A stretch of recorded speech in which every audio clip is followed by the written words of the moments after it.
Hello? Pernah nggak sih kamu kepikiran, gimana jadinya kalau lotre genetik, maksudnya, siapa kakek dan nenek buyut kamu itu bisa ngasih kamu semacam kartu VIP seumur hidup di tengah masyarakat? Kartu VIP yang berlakunya nggak cuma buat gaya-gayaan ya? Nah, betul.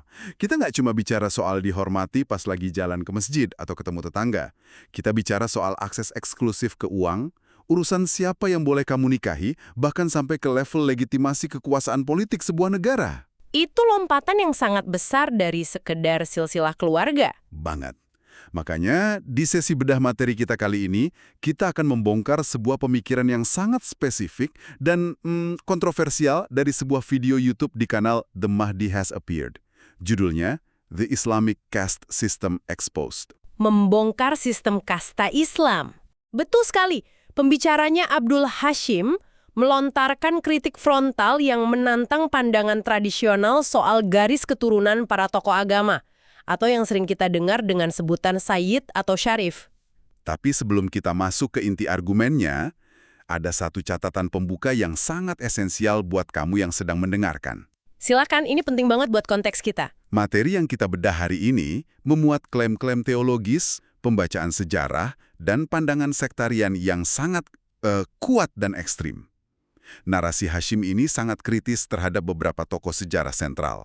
Terus terang, lumayan tajam kritiknya. Benar. Oleh karena itu, tugas kita berdua di sini murni hanya sebagai analis yang membedah anatomi argumen tersebut. Kita cuma melihat bagaimana sebuah narasi dibangun untuk meruntuhkan narasi lainnya. Kita tidak memihak, tidak menghakimi, dan sama sekali tidak terafiliasi dengan pandangan politik atau agama manapun dari sumber ini. Sepakat 100%. Kita murni pakai kacamata pengamat yang ngebedah isi kepala dari si pembicara. Oke, mari kita bedah ini pelan-pelan. Kita mulai dari lapisan yang paling terlihat di dunia nyata dulu ya. Boleh. Mari kita bahas realitas sosialnya. Hashim menggunakan istilah sistem kasta untuk menggambarkan penghormatan berlebih pada keturunan biologis tokoh-tokoh awal. Buat pendengar kita yang mungkin udah sering dengar istilah Sayyid atau Ashraf, Hashim narik konsep ini bukan sebagai bentuk penghormatan spiritual. Tapi sebagai struktur kelas sosial yang sangat kaku. Tepat, dia ngasih contoh konkret institusi kayak, ini menarik, Sindikat Orang-Orang Mulia atau Nikabat Al-Ashraf di Mesir. Institusi semacam itu adalah contoh sempurna dari apa yang dalam sosiologi disebut sebagai penjaga gerbang status. Hashim menyoroti bahwa birokrasi ini benar-benar melacak silsilah dan mengeluarkan kartu keanggotaan. Wow, literally kartu keanggotaan ya? Betul, sebuah ID fisik. Ketika seseorang punya kartu tersebut, status sosial mereka di komunitas otomatis terangkat. Ini bukan lagi sekedar kebanggaan keluarga di ruang tamu. Ini adalah institusi yang melegitimasi superioritas biologis seseorang di atas orang lain. Dan yang bikin argumen Hashim tambah tajam adalah gimana dia menghubungkan status sosial itu dengan urusan dompet. Ada alokasi dana khusus, yaitu homes. Menurut narasi tradisional kan itu emang hak mereka yang punya garis keturunan ini. Iya, itu pemahaman umumnya. Tapi Hashim ngelihat ini pakai kacamata yang sangat sinis. Dia membingkai HUMS bukan sebagai kewajiban spiritual masyarakat, melainkan sebagai mesin ekonomi yang mendanai gaya hidup kelas elit ini. Jadi argumennya, dana itu dialihfungsikan. Persis, dia nyebut dana itu dipakai buat beli properti, mobil mewah, dan memperkaya satu golongan cuma karena kebetulan takdir mereka lahir di keluarga tersebut. Konsekuensi logis dari sebuah kelas sosial yang eksklusif dan disokong secara finansial adalah mereka akan cenderung menjaga eksklusivitas itu agar tidak menyebar. Supaya hartanya nggak lari kemana-mana kan? Tepat sekali. Disitulah Hashim menyinggung soal urusan pernikahan. Ada tekanan yang sangat nyata di kalangan keluarga-keluarga bergelar ini untuk melakukan endogami. Artinya, hanya menikahkan anak-anak mereka dengan sesama pemilik garis keturunan. Alasannya biasanya untuk menjaga kemurnian darah ya? Itu narasinya. Padahal kalau kita tarik ke struktur kekuasaan, ini adalah cara paling klasik untuk memastikan kapital sosial dan finansial tetap berputar di lingkaran mereka saja. Secara visual pun mereka membedakan diri kan? Hashim secara spesifik menyoroti penggunaan sorban hitam oleh para ulama keturunan ini. Sebagai penanda hierarki? Iya, sorban hitam ini seolah jadi seragam yang langsung membedakan mereka dari ulama biasa yang bersorban putih. Otomatis memposisikan pemakainya di kasta yang lebih superior. Hashim bahkan ngasih ilustrasi soal tokoh-tokoh besar dari musisi kayak Cat Stevens sampai politikus seperti Ahmadinejad yang tunduk mencium tangan para ulama bersorban hitam ini. Sebuah gestur yang menunjukkan bahwa superioritas biologis ini diakui secara global. Bener. Terus, kalau kita bawa ke skala yang lebih makro lagi, Hashim menguraikan gimana lotre genetik ini berevolusi jadi alat legitimasi politik tingkat negara. Dia nyebutin penguasa di Yordania, lalu raja di Maroko yang pakai gelar Amirul Mukminin, sampai ke struktur di Iran. Semua entitas politik itu, meskipun ada di sistem yang berbeda-beda, menggunakan jangkar yang sama. Yaitu klaim bahwa darah yang mengalir di tubuh mereka memberi mereka semacam hak ilahiyah untuk memimpin. Dan Hashim lagi berusaha mendekonstruksi ini dengan nunjukin bahwa biologi itu udah dibajak jadi mata uang politik. Itu ngebongkar sisi sosiologinya. Tapi sosiologi saja biasanya tidak cukup untuk meruntuhkan sistem agama yang sudah mapan. Nah, itu dia. Kalau masyarakatnya sangat religius, kritik sosial doang nggak mempan. Mereka butuh senjata teologis untuk benar-benar menghantam legitimasi itu. Disinilah manuver Hashim jadi sangat taktis menurutku. Dia mulai menggunakan teks melawan teks. Betul. Dia nggak cuma pakai logika modern, tapi dia memakai riwayat dan kata-kata dari tokoh-tokoh sejarah yang justru sangat diagungkan oleh para said ini. Itu adalah strategi membalikkan fakta. Hashim mengajukan argumen bahwa tokoh-tokoh sentral agama di masa lalu justru mengutuk mereka yang memanfaatkan garis keturunan untuk mencari kekuasaan. Dia mencoba mengembalikan esensi hubungan spiritual di masa awal ya? Iya, di mana komunitas awal itu terbentuk murni berbasis ideologi dan jiwa, bukan biologis. Saat itu, orang-orang diputus dari keluarga biologis mereka yang menentang keyakinan dan justru dipasangkan sebagai saudara spiritual dengan orang yang sama sekali asing. Konsep saudara spiritual ini benar-benar ditekankan di videonya. Hashim mengklaim di akhir zaman nanti ikatan DNA itu udah nggak ada nilainya, yang dihitung murni ikatan batin. Dan narasi teologis ini mencapai puncaknya ketika dia masuk ke ranah konflik eskatologi atau skenario akhir zaman terkait sosok penyelamat, Mahdi. Ini bagian yang bikin merinding sih. Buat kita yang familiar sama literatur ini, narasinya kan biasanya sang penyelamat datang, terus para ulama yang soleh bakal berdiri mendukung di belakangnya. Tapi Hashim membalik narasi itu 180 derajat. Total. Dia nyajiin ironi sejarah yang gelap banget. Dengan mengutip riwayat spesifik, argumennya adalah bahwa kelak ulama-ulama dari Arab dan Persia justru akan menjadi musuh utama sang penyelamat itu sendiri. Kelompok yang selama ratusan tahun mengklaim sebagai wakil Mahdi, diklaim akan jadi pihak pertama yang berusaha menghancurkannya. Ada satu kutipan dari videonya yang provokatif banget. Hashim menyebut, jika bukan karena pedang di tangannya, para ulama akan mengeluarkan fatwa untuk membunuhnya. Coba bayangkan implikasi dari pernyataan itu. Ngeri. Tokoh-tokoh dengan gelar mentereng yang seumur hidup ngomongin kedatangan sang penyelamat, justru ngelihat dia sebagai ancaman bagi kemapanan mereka sendiri. Hashim kemudian menganalogikan fenomena ini dengan kisah saudara-saudara Nabi Yusuf. Iya, analogi Yusuf. Mereka kan satu darah, satu keturunan. Tapi justru karena rasa iri dan keangkuhan atas status itulah, mereka membuang Yusuf ke sumur. Analogi itu sangat krusial karena menembak langsung ke jantung persoalan, yaitu kesombongan biologis. Dia menyamakan para pemegang gelar ini dengan kaum terdahulu di kitab suci yang mengaku-ngaku, kami ini anak-anak Tuhan yang dikasihi. Padahal mereka sama aja kayak manusia biasa. Betul.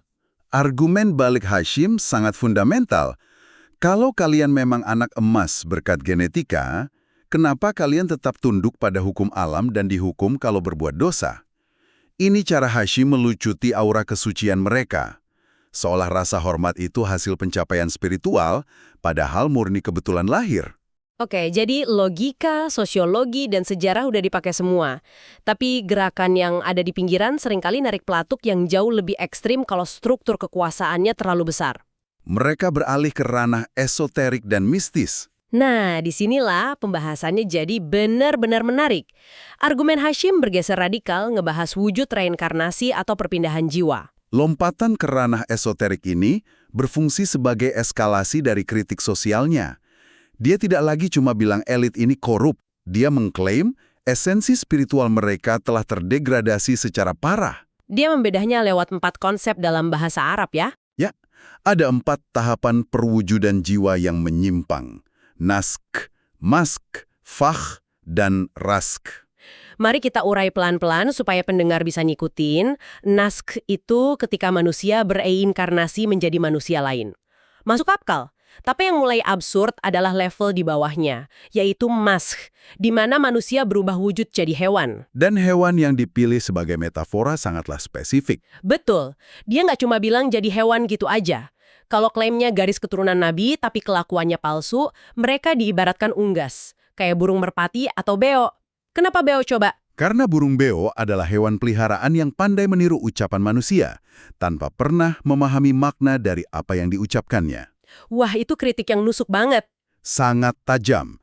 Itu membidik langsung para cendekiawan yang mungkin menghafal ribuan dogma agama, tapi gagal menginternalisasi pesan spiritualnya. Cuma bisa membeo ya. Terus soal manuver di masyarakat, dia membandingkannya dengan burung yang bisa terbang bebas pakai sayapnya. Persis kayak elit sosial yang bebas ngapain aja. Tapi kan tidak berhenti di unggas.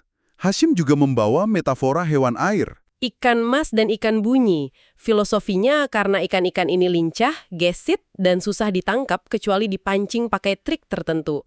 Kayak politikus berbalut agama yang selalu bisa bermanuver ngehindarin kritik. Menariknya, Hashim membawa narasi perairan ini jauh lebih dalam lagi. Turun ke dasar laut dan mengutip literatur esoterik yang jauh lebih gelap. Ini dia. Dia nyinggung soal entitas iblis yang dulu diikat sama Nabi Sulaiman di dasar laut. Wujud jiwa-jiwa ini diklaim muncul sebagai predator laut. Seperti lumba-lumba, buaya, atau hiu. Dan ini menurutku adalah klaim paling berani dari seluruh materi yang kita bedah. Hashim bilang iblis-iblis kuno yang diikat itu pelan-pelan lepas dan berinkarnasi jadi sosok yang duduk di dalam masjid, pegang mikrofon, ngajarin agama palsu ke umat. Itu adalah upaya pencabutan legitimasi spiritual secara total. Bayangin deh kamu ngelihat tokoh panutan bersorban kebesaran, tapi teks ini bilang esensinya adalah entitas yang diikat di laut ribuan tahun lalu. Imajinasi liar atau kritik sosial tingkat dewa. Ini strategi klasik dalam tradisi mistik ekstrim. Ketika musuh Anda terlalu kuat di alam fisik, Anda kalahkan mereka dengan mengklaim bahwa di alam spiritual, mereka adalah monster atau iblis. Tujuannya biar pengikutnya nggak merasa bersalah buat ngelawannya. Tepat. Rasa takut dan hormat diganti menjadi rasa jijik. Anda tidak lagi punya beban moral untuk patuh pada otoritas tersebut. Masuk akal. Tapi bereinkarnasi jadi hiu atau beo cerewet itu ternyata belum seberapa. Hashim bawa kita turun lagi, ngelewatin level fast yang wujudnya tanaman atau serangga, langsung nyungsep ke dasar hukuman paling absolut, raskh. Level di mana sistem kasta ini diaplikasikan pada benda mati. Benda padat. Logam dan batu. Pakar bisa tolong pandu kita masuk ke konsep raskh ini? Kenapa ini dianggap hukuman terburuk? Konsep raskh ini adalah puncak eskatologi Hashim. Ia memaparkan sebuah hierarki benda mati yang berfungsi sebagai metafora sejarah. Ia mengklaim bahwa logam-logam di bumi dulunya adalah manusia-manusia sejarah yang menolak kebenaran. Dan hierarki logam ini aneh banget. Di kasta paling atas ada emas. Biasanya emas lambang kemuliaan kan? Tapi teks ini menyebut emas sebagai tokoh sejarah kedua yang memicu pelanggaran. Makanya emas dianggap jahat. Lalu tepat di bawah emas, ada perak. Perak ini mewakili tokoh sejarah pertama yang memosisikan dirinya sebagai pengikut si emas. Jadi ada ketergantungan di situ. Terus habis perak, ada besi. Besi mewakili tokoh sejarah ketiga, logam yang keras dan gelap. Karena besi identik sama kekerasan militer ya, Hashim nyebut tokoh ini paling gelap karena diklaim pernah membakar kitab suci. Terus di bawah besi ada timah. Timah merepresentasikan jiwa dari kelompok Bani Abbas. Ini yang dia sebut paling terkutuk karena mereka pakai sorban hitam, ngaku-ngaku ngelindungin keturunan, tapi ujung-ujungnya mencuri kekuasaan dan menindas keturunan yang asli. Pembajakan identitas. Dan terakhir, untuk memuluskan pembajakan politik itu, dibutuhkan stempel teologis dari ahli agama. Makanya ada tembaga atau kuningan di kasta terbawah logam ini. Tembaga ini mewakili ulama atau cendekiawan awal.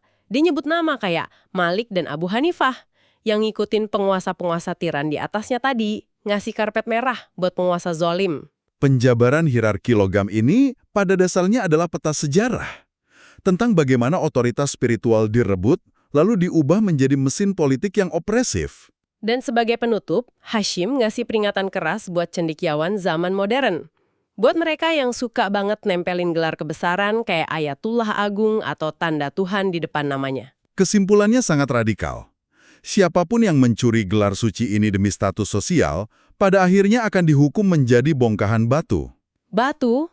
Kenapa harus batu? Karena batu tidak memiliki mata untuk melihat, tidak punya telinga untuk mendengar, tidak punya mulut untuk bicara.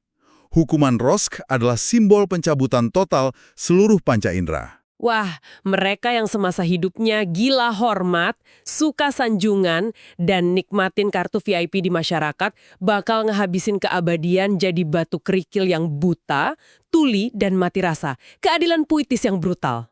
Ya, sebuah transisi dari kemewahan material menjadi kekosongan sensorik absolut. Kalau kita tarik napas sebentar dan ngelihat perjalanan obrolan kita, ini benar-benar gila sih. Kita mulai dari kritik sosial yang biasa kita lihat, kartu VIP berkedok silsilah keluarga, lalu naik ke teologi di mana ikatan spiritual lebih tinggi dari biologi. Dan berakhir terjun bebas ke argumen esoterik tentang kutukan reinkarnasi menjadi burung beo, predator laut, hingga logam dan batu. Dan buat kamu yang dengerin, mungkin kamu mikir, kenapa sih aku harus peduli sama ranah mistis yang kesannya jauh banget dari hidupku? Jawabannya ada pada kekuatan sebuah narasi. Teks yang kita bedah ini nunjukin gimana caranya orang nentang struktur kekuasaan tertinggi di masyarakatnya. Ketika Anda berhadapan dengan raksasa institusi yang usianya ratusan tahun, debat rasional saja tidak akan menang. Benar, mereka nggak pakai senjata politik biasa, tapi ngebedah ulang kitab dan tradisi esoterik mereka sendiri buat nyerang lawan. Bahasa agama bisa jadi alat pembebasan, tapi juga pedang buat bunuh karakter lawan sampai ke inti jiwanya. Dan itu membuktikan bahwa medan pertempuran kekuasaan seringkali justru terjadi di penafsiran sejarah kuno. Sangat setuju. Nah, sebelum kita pamit, aku mau ninggalin satu pertanyaan pamungkas buat kamu pikirin sambil ngopi atau lanjut nyetir. Silakan. Ngelihat gimana gelar dan keturunan bisa memicu perdebatan serumit ini, menurut kamu apakah setiap kali kita mencoba melembagakan atau menamai otoritas spiritual di dunia ini, kita justru sedang merusak kemurnian spiritual itu sendiri? Dan coba perhatiin sekitarmu. Gimana masyarakat kita hari ini secara sembunyi-sembunyi masih ngasih kartu VIP ke orang-orang tertentu cuma karena siapa kakek nenek mereka? Pertanyaan penutup yang sangat relevan untuk direnungkan. Terima kasih banyak udah nemenin kita ngebedah materi yang padat ini. Tetap kritis, terus pertanyakan hal yang dianggap mapan, dan nikmati proses belajar hal baru. Sampai jumpa di sesi penelusuran mendalam berikutnya.